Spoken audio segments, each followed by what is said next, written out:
Da da da da da da da. That's the first one.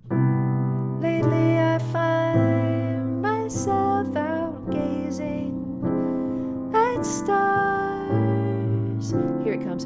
Hearing guitars like someone. That's how that one sounds, and we'll go over it later. Hi everybody, welcome to Aimee Nolte Music.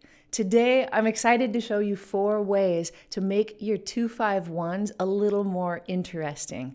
I've tried to take cues from important composers like Harold Arlen and Richard Rodgers, as well as cues that I've just picked up from playing with people over the years about how to take a boring old 2-5-1 and turn it into something much more exciting. There are a lot of variations that you can come up with on your own, but I've come up with 4 for you today. And the way that I think about them might not be the way that everybody thinks about them, but I've tried to explain them to you in the way that makes the most sense to me. Let's go over to the piano and we'll check them out. All right, so just to reiterate what we're doing, we're taking a 2-5-1, key of C most of the time. Sometimes I'll hop out of the key of C for you, but for the most part, we'll do a 2-5-1 in the key of C. Like that, D minor, G7, C major.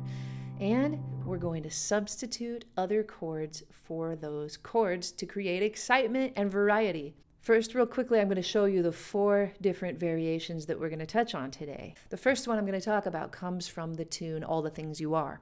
Quickly, it goes like this. Da da da da da da da. That's the first one. It does it again in a second. Do do do do do do do do. Here's the second one. Do do do do do do. Like that. That's how the first one sounds. All right, the second one, it goes like this. Lately I find myself out gazing at stars. Here it comes. Hearing guitars like someone.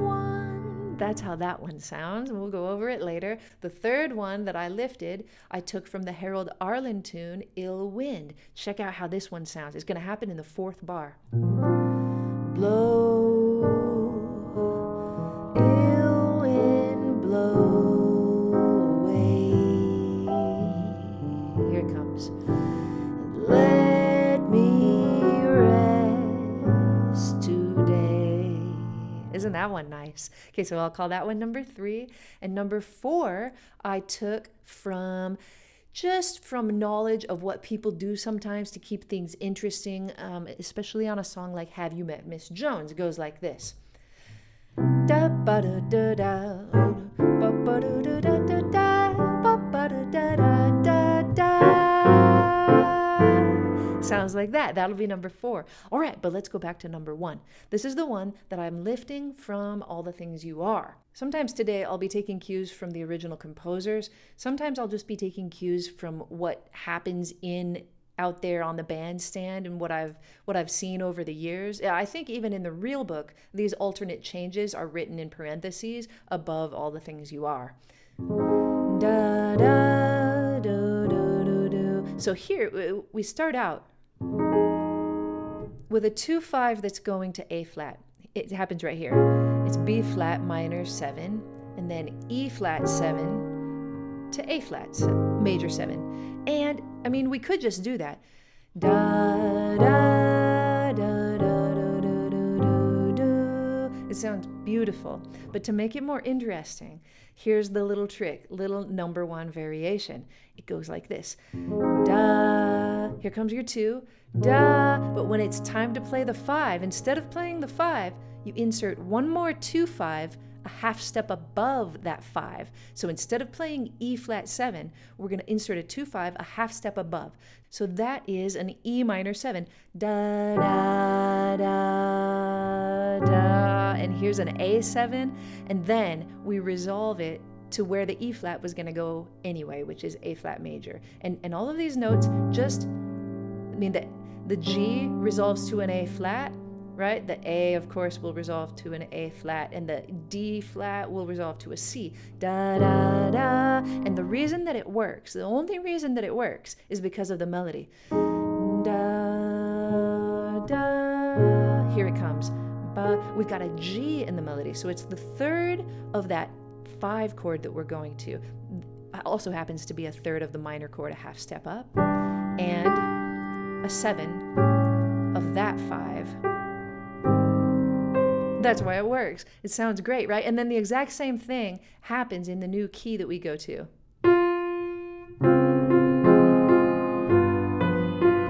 comes the next one. Because it's just the same thing again. In this case, we've got a 2, we're going to E flat, F minor is our 2, the 5 is going to be B flat, so instead of going to B flat 7, we're going to play a 2-5, a half step above B flat. So B to E, and then instead of going to A where that 2-5 would want to go, we just go down a half step.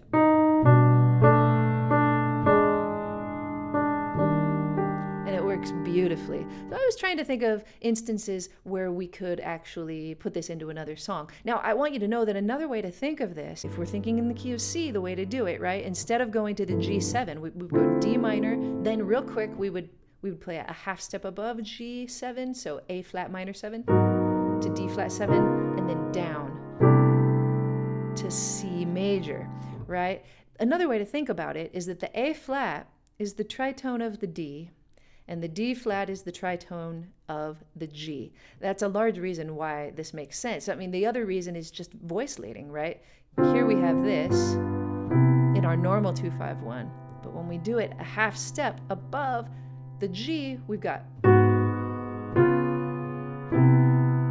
and everything's just about as smooth as that original 2-5-1 was. Another tune I realized that this would work on is Polka Dots and Moonbeams. You can't make it fit with every standard that has a 2-5-1 because it just won't fit if the melody isn't right. The melody has to be on the right note to sound good over these substitute chords. The music started and I was the perplexed one. I felt a nudge and heard, may I have the next one in my tired arms. I remember that adjective. Polka dots and moonbeams, and here it comes. Sparkle on a pug-nosed dream. That's how it's supposed to go, 2-5-1. But I think da da da da da da da da da da da da.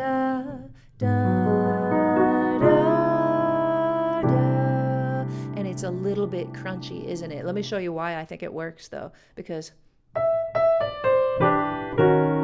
we've got an A, F, D, C, and now B would be our third on G7, but we're gonna put A flat minor 7. And then E is the next note, but it's very nicely the sharp 9 of D flat 7.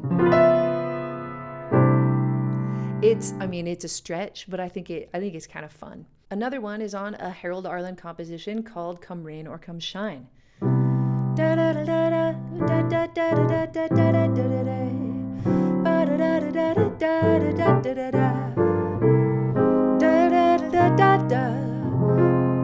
here we're kind of in the key of F minor temporarily. It was just one of those, and as you can see from the music, it's gonna go to an F sharp chord, right? So a logical way to get there might be to go G sharp to C sharp to F sharp. That would be our normal 2-5-1. But instead of doing that, Harold Arlen does the tritone substitution. So before we were subbing out the D minor for an A flat minor, but here, or G sharp minor, here we're going to sub out the A flat minor for a D minor. So instead of us trying to go to C major like we were before, now we're trying to go to F sharp for a second. And the way that we get there is with the 2-5 in C major. I guess when you met me, it was just one of those things. A melody note here. Things. Now, F sharp. But don't ever bet me. Isn't that cool? So, it takes us right out of F minor.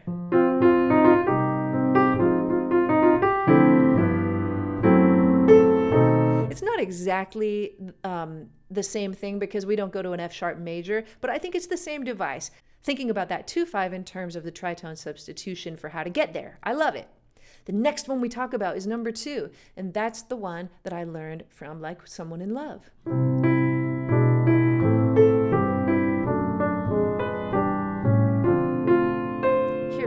we should just have a normal D minor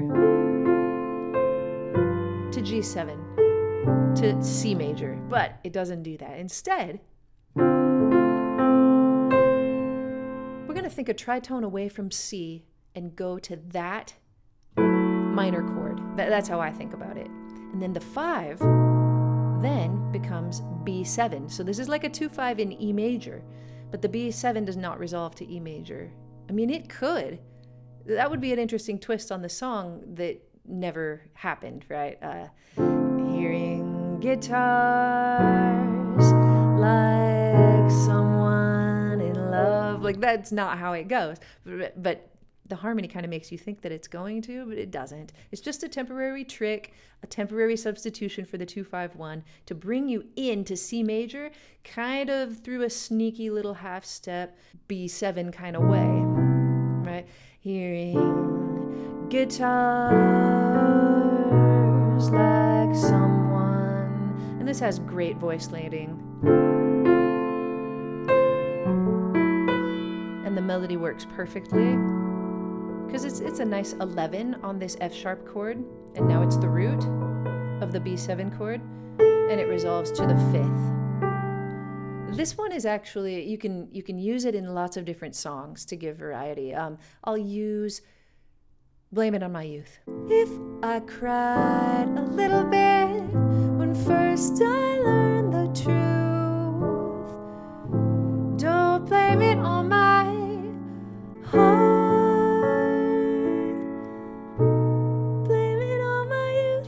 Not bad, right?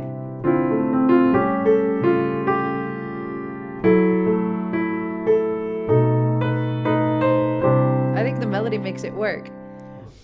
Another one that we can use it on is Day by Day.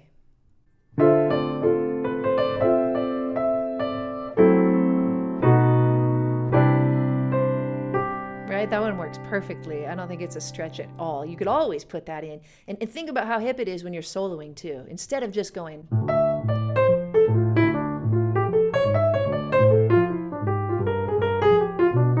Right? Just so much C major right there. Instead of that, you're...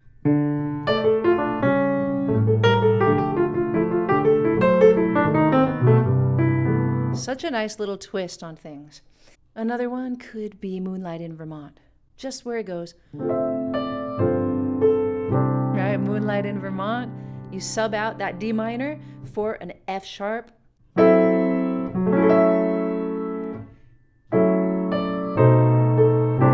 have the C sharp makes it pretty crunchy. I think if you make this an F sharp half diminished chord instead,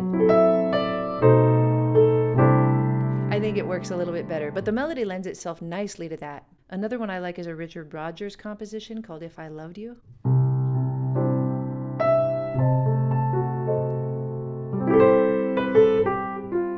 He writes it right into the composition.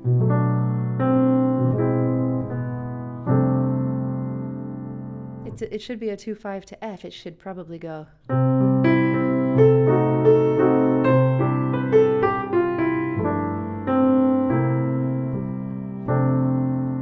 But it doesn't. He uses the other way to get there.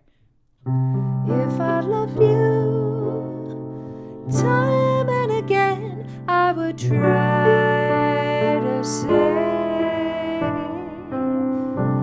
all I want you to know. I think that's gorgeous.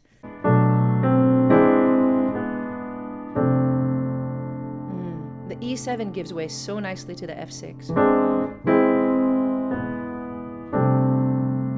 So beautiful. The third substitution that we're talking about, I told you I learned from Ill Wind, right? Let's talk about what happens in that song. Let's move to the key of B flat. Blow, ill wind, blow away. This is such an interesting melody by Harold Arlen. Now here we go. We're gonna come back to B flat. But the melody, he wants to make the melody bluesy, and he uses a D flat in the melody. Let me rest today. And those notes really wouldn't fit over a C minor F7 B flat to get us back to the B flat again, right? It would sound terrible. Let me rest today. It's not good, but he wants that bluesy melody. I don't know, that's how I think about it. So he kind of uses this backdoor way to get into B flat. And the backdoor way is to take the dominant chord that's coming up is the A flat 7 chord. And then everything just kind of comes up a whole step.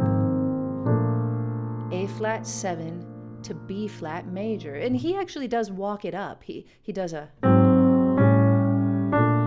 like that, which is beautiful. But he doesn't only substitute the 5 chord out there. He uses the entire 2-5-1.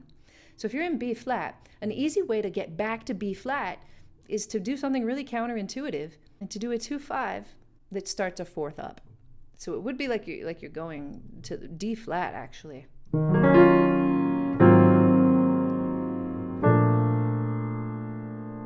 I think that's called like a backdoor entrance, or coming in through the back door.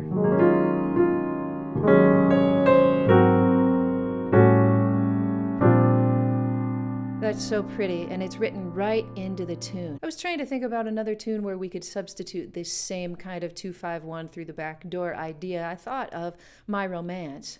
Can you hear My Romance?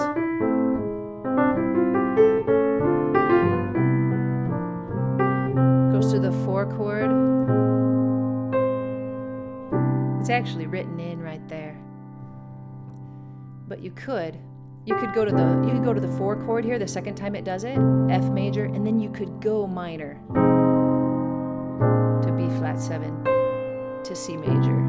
You could substitute in that 2-5-1 right there if you wanted, and I think it would work really nicely. The last one I'm talking about is something that happens just to give a little more interest to a boring 2-5-1 in a tune that has a 2-5 that lasts, 2 lasts for a bar, the 5 lasts for a bar, and then you go to your 1. And the tune that comes to mind is Have You Met Miss Jones? And you can do it like I did when I first played you the example and actually play it over the melody.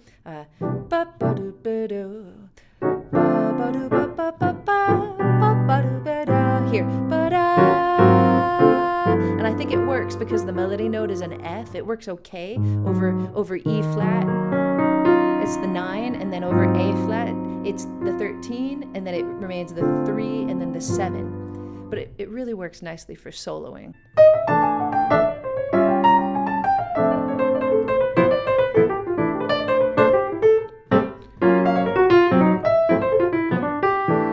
Creates a lot more interest. You can add it on other songs for sure, but it's just a really easy one. I think instead of going D minor to G7, you raise your whole 2-5 just a half step, but then you go back to the one you meant to do. It's almost like, oh, mistake. Oh, okay, that's no, I tricked you. Here's what I meant to do. But anytime you launch into that, I think your bass player will follow you, your guitar player will follow you, and just raise a half step for a second and come back down because it's a pretty common sound. I challenge you to take these different variations and try to find different songs where they fit. You can fit them in when you're playing the melody. I think it's a harder challenge. But if you don't want that hard of a challenge and if you want to use them more often, feel free to just slip them in while you're playing your solos. They sound great. Jens Larsen has a great video talking about other ways to modify your 2-5-1. I think he talks in particular just about modifying your 5 chord to make it more interesting. You should check out that video. Barry Harris also teaches about this kind of a sound that we talk about on number 1 variation, which is this one instead of to go. I think there's a video of him somewhere out there playing this line. Right, that's like a D and then a G, and then he does that first variation we were talking about with the A flat to D flat. And the scale he uses on it is gorgeous. It's the half whole diminished scale, descending. So actually looks like D Dorian right there, but then it turns into A flat Dorian. For a second, it creates your half whole diminished scale, which is a great scale to use over a G7 chord, whether or not you decide to add the extra alteration. Sounds great over D minor and then G7, but it also sounds great if you if you add the other substitution in there. I love that one. Oh, I think he also harmonizes it.